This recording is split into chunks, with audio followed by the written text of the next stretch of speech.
Assalamualaikum warahmatullahi wabarakatuh. Halo teman-teman semua, sebelumnya selamat datang di podcast jurusan Gizi Poltekkes Kemenkes Malang. Sebelum kita mulai podcast kali ini, boleh dong kita jargon terlebih dahulu. Kalau saya bilang Gizi Polkesma, jawabnya sehat, aman, bergizi, sukses, berprestasi. Nah, sebelum memasuki podcast kali ini, gak afdol nih kalau kita belum kenalan. Sebelumnya, perkenalkan, saya Akta Putri Rizka Ramania selaku presentator pada podcast kali ini. Saya nggak sendiri dong, saya ditemani oleh narasumber kita yang spesial pada kali ini, yaitu ada Ibu Sutomo Rumteguh Kaswari SKM MKes. Hai Mbak, kita sudah bertemu lagi nih.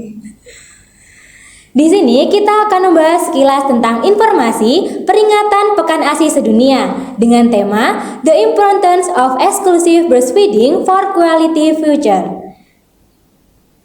Nah, ngomong-ngomong nih Bu, terkait Pekan ASI Sedunia, perubahan gaya hidup ibu menyusui itu kan berpengaruh pada pola hidup. Nah, itu menurut Ibu Sutomo Rumteguh, bagaimana nih Bu pendapat Ibu terkait hal tersebut? Ya, baik. Kalau bicara tentang pola hidup sehat, itu merupakan salah satu pilar dalam pedoman gizi seimbang yang sudah didengungkan oleh pemerintah sejak tahun 2014. Ya. Jadi yang pertama tentang mengonsumsi pangan beragam, yang kedua tentang pola hidup sehat dan bersih, yang ketiga melakukan aktivitas fisik dan menjaga berat badan berada di kisaran ideal. Ya. Nah, kalau kita bicara tentang pola hidup yang sehat bagaimana? Tentu merupakan keseimbangan.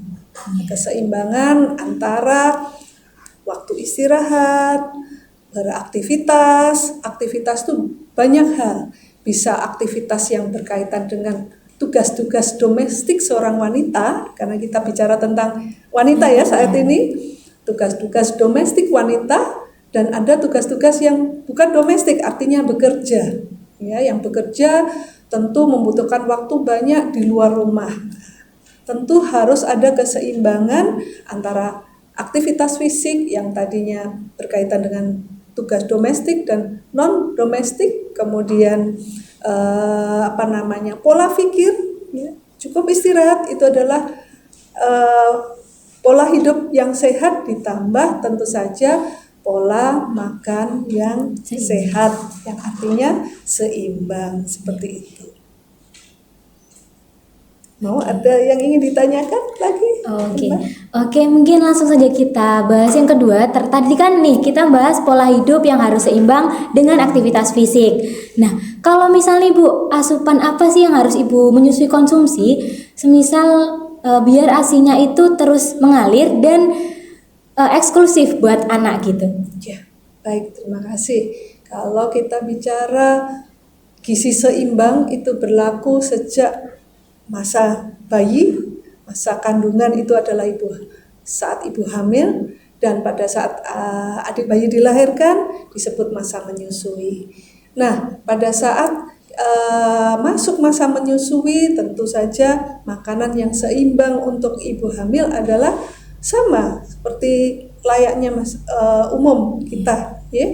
Jadi kita memiliki dalam sehari-hari ada makanan pokok, ya. Ada sayur dan buah, kemudian ada lauk pauk, yaitu ada protein yang berasal dari hewani dan ada yang berasal dari nabati. Kemudian ditambahkan dengan karena makanan itu harus ada rasanya, kita harus menambahkan salah satunya ada garam, gula, dan minyak yang tentunya jumlahnya tidak terlalu banyak. Kita jangan lupa minum air putih. Tapi pada ibu hamil diupayakan bisa minum susu, ya, dalam sehari 2 kali. Sementara untuk makanan pokoknya kita bisa memilih apa saja. Apakah itu nasi merah, apakah itu nasi putih, ataukah kita menggunakan ubi, ataukah kita menggunakan kentang, atau mungkin menggunakan mie. Namun dalam satu kali makan baiknya memang namanya disebut makanan utama, maka harus lengkap. Tidak boleh hanya makan nasi dengan lauk pauk saja tanpa ada sayur.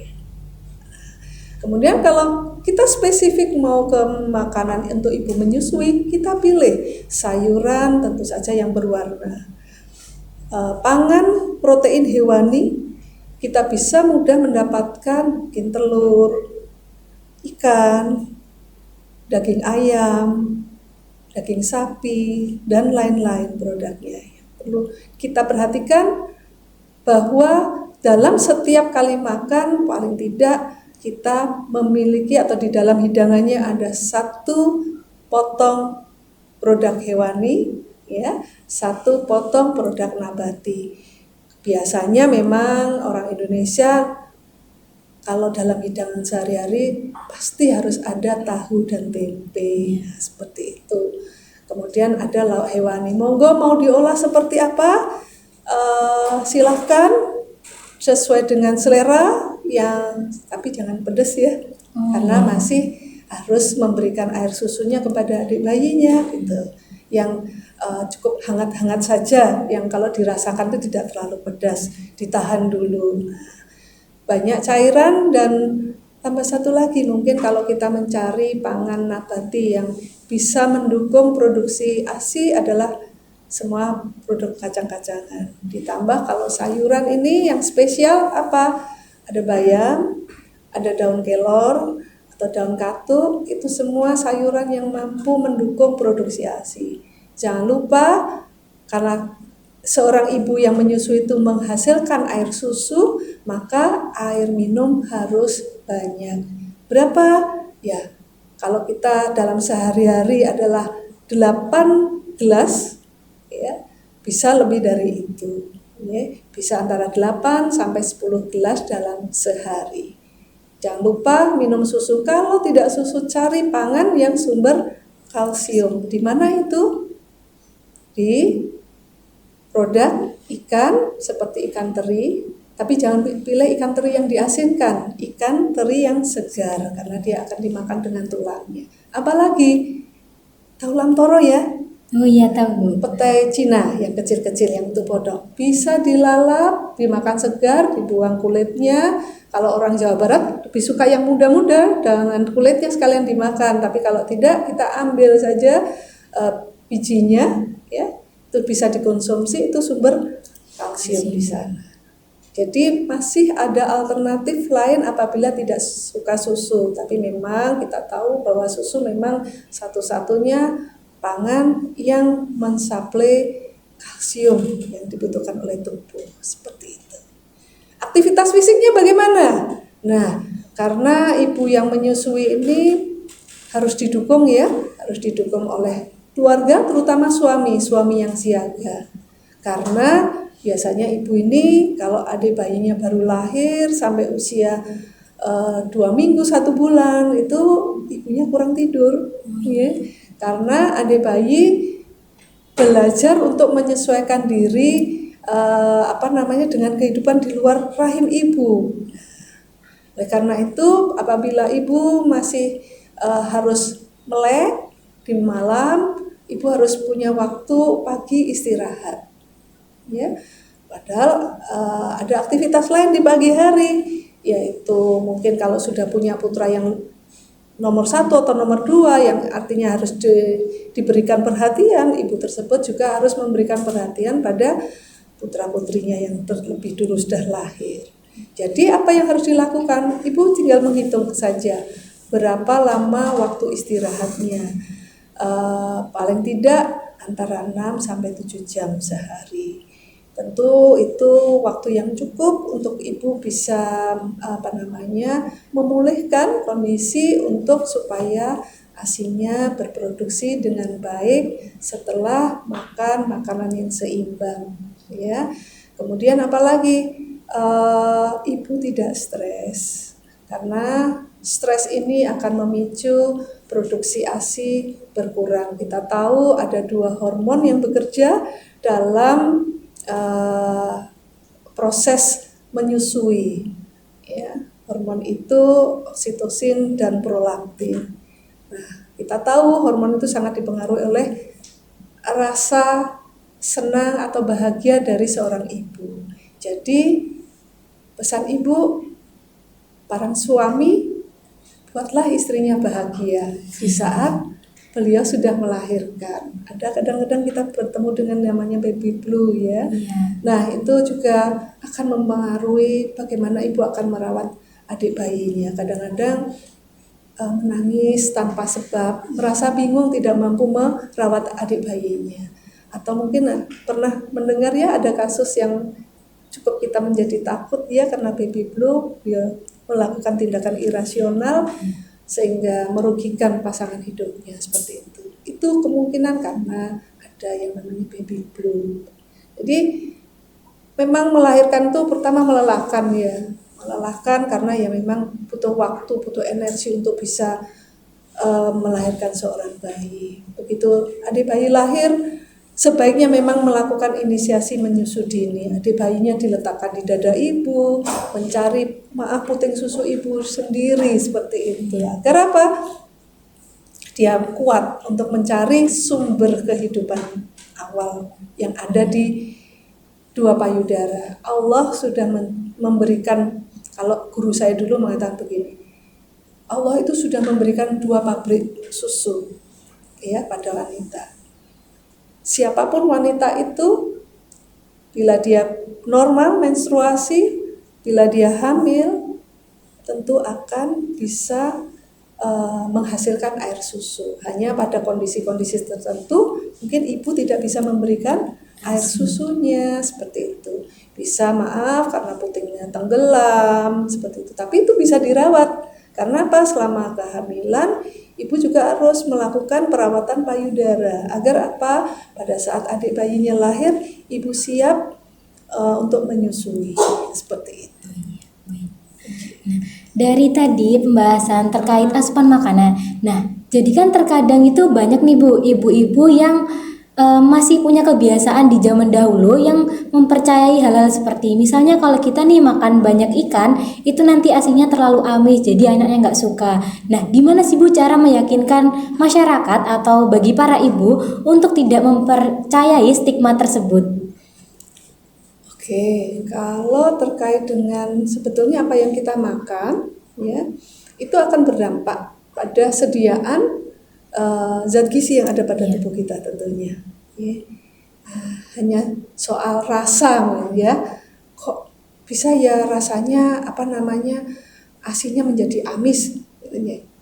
Sebetulnya asi itu juga memang isinya protein ya. Ya, jadi sebetulnya memang kalau kita biarkan, memang dia menjadi amis itu kan menjadi rusak karena itu ya kalau dikeluarkan. Jadi sebetulnya tidak ada dampak dari kita mengonsumsi ikan. Kita tahu bahwa ikan ini memiliki kelebihan yang luar biasa dibandingkan produk hewani lain yang dari ternak ataupun dari unggas, bahwa ikan ini mengandung asam lemak esensial yang mendukung tumbuh kembang otak pada anak. Kita tahu bahwa otak anak manusia itu bertumbuh dan berkembang sejak dalam kandungan sampai dituntaskan 80% sampai usia 2 tahun. Setelah itu sisanya akan disempurnakan sampai usia 8 tahun seperti itu. Oh iya. Jadi aman sebetulnya. Oh iya, jadi aman, masih aman gitu ya. Nggak ada masalah, tidak akan berdampak pada rasa. Nah, tadi nih Bu, kan sempat disinggung terkait baby blues nih. Nah, kadang-kadang kan ibu tidak bisa memberikan ASI secara eksklusif kepada anak. Nah, itu bagaimana sih Bu tanggapan ibu terkait ibu yang memiliki baby blues ataupun tidak bisa memberikan ASI secara maksimal kepada anak? Seperti itu. Mungkin baby blues itu terjadi memang beberapa saat ya setelah ibu melahirkan 1-2 minggu, kadang mungkin lebih dari itu. Tapi sebetulnya kalau kita bicara mengapa seorang ibu tidak bisa memberikan air susunya, memang ada banyak faktor. Ya. Kalau seorang ibu baru melahirkan untuk pertama kali, biasanya air susu memang produksinya belum banyak, tapi proses hisapan dari adik bayi itu akan merangsang air susu untuk keluar dari kantong-kantong ASI itu yang ada pada payudara kita, dan kalau ada pengosongan maka air susu akan diproduksi gitu. Tapi sekali lagi produksi ASI itu dipengaruhi oleh faktor stres, jadi diupayakan ibu tidak stres. Nah, apabila ibu stres, memang ada cara. Kalau zaman dulu, menurut ibu saya, itu ada yang tugasnya menyusui. Masih keluarga yang kebetulan juga mempunyai adik bayi, seperti itu. Ya, mungkin istilahnya sekarang donor ASI, nah, seperti itu. Nah, kalau Ibu ingin menyampaikan, kebetulan Ibu bawakan ini ya, peraturan pemerintah Republik Indonesia tentang pemberian air susu ibu eksklusif, ya, peraturan pemerintah Republik Indonesia nomor 33 tahun 2012 sudah dikeluarkan oleh pemerintah. Nah, di situ disebutkan, saya nggak ingin karena ini peraturan ya, menyampaikannya harus lengkap seperti itu. Bagian 3, pendonor air susu ibu. Dalam hal ya, pasal 11, dalam hal ibu kandung tidak dapat memberikan ASI eksklusif bagi bayinya sebagaimana dimaksud pada dalam pasal 6, pemberian ASI eksklusif dapat dilakukan oleh pendonor ASI. Itu sudah diatur oleh pemerintah. Ya. Kemudian pemberian ASI eksklusif oleh pendonor sebagaimana dimaksud pada ayat 1 dilakukan dengan persyaratan 1, atau ini di sini A, permintaan ibu kandung atau keluarga bayi yang bersangkutan. Ya. Kemudian yang kedua, B, identitas, agama, alamat pendonor ASI diketahui dengan jelas oleh ibu atau keluarga dari bayi penerima ASI. Yang C, persetujuan pendonor ASI setelah mengetahui identitas bayi yang diberi ASI. Yang D, pendonor ASI dalam kondisi sehat, ya, kesehatannya baik dan tidak mempunyai indikasi medis bagaimana dimaksud dalam pasal 7. Dan yang terakhir, ASI tidak diperjualbelikan. Jadi sebetulnya oleh pemerintah kita semua sudah dilindungi bahwa memang air susu ibu memang untuk anak ibu. Air susu sapi untuk anak sapi, ya. Karena pandai-pandainya kita memanfaatkan makhluk yang disiapkan oleh Allah ya, di lingkungan kita untuk kita manfaatkan air susunya.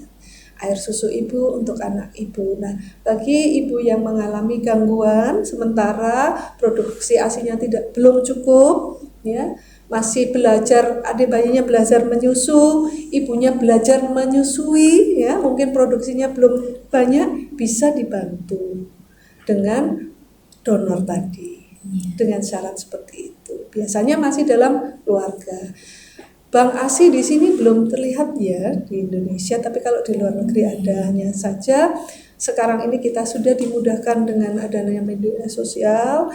Ibu bisa saling berkomunikasi mana ibu yang memiliki air susu yang lebih. Hanya saja kita perlu perhatikan dari sisi kalau muslim ada aturan-aturannya seperti itu. Untuk mendonorkan ASINya itu seperti apa, ada syarat-syaratnya selain syarat yang tadi itu tadi. Jadi saya kira menurut Bu Raris, ASI apabila seorang anak itu tidak tercukupi ASINya, maka perlu mendapatkan bantuan dari ibu lain yang berkenan mendonorkan ASINya untuk bayi yang akan menerima. Biasanya kalau secara zaman dahulu memang keluarga dulu masih dalam satu kerabat begitu, mana yang bisa memberikan ASINya itu akan diberikan. Iya, langsung minum nenen ke payudara ibu. Nah, tapi sekarang bisa jadi ASINya itu sudah masuk dalam kemasan, tidak langsung nenen. Kalau misalnya mungkin pernah ya melihat di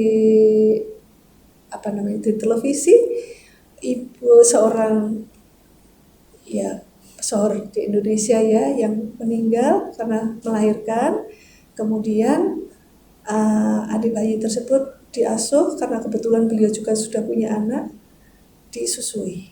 Jadi langsung diambil disusui kakaknya karena ibunya meninggal gitu. Itu nggak ada masalah gitu karena masih dalam satu keluarga. Jadi itulah cara kita untuk bisa memberikan makanan terbaik selama 2 tahun pertama, yaitu dengan air susu ibu seperti itu. Bagaimana Mbak? Jadi sama-sama efektifnya ya Bu. Kalau misal pendonornya itu dari sama-sama keluarga. Kalau misal di beda keluarga seperti itu Bu. Kalau beda keluarga tidak ada masalah. Tidak ada masalah. Tadi seperti dalam peraturan pemerintah Iya. nomor 33 tahun 2012 sudah diatur pendonor ASI itu seperti apa. Yang saya tahu, mudah-mudahan nggak salah, kalau yang Muslim itu kalau bisa diupayakan satu jenis kelamin. Karena nanti kalau persusuan itu nanti berdampak pada hubungan darahnya nanti seperti itu. Tapi kalau memang ingin lebih jelasnya karena bukan bidang saya, ada aturan-aturannya di sisi Islam. Tapi kalau yang lain nggak ada masalah. Selama mungkin ibu yang mendonor itu tidak ada penyakit, ya, ada syarat-syaratnya tadi, rela atau ikhlas mendonorkan ASI-nya, karena memang ada sebagian ibu yang produksi ASI-nya banyak begitu, sehingga bisa diberikan pada yang lain yang membutuhkan.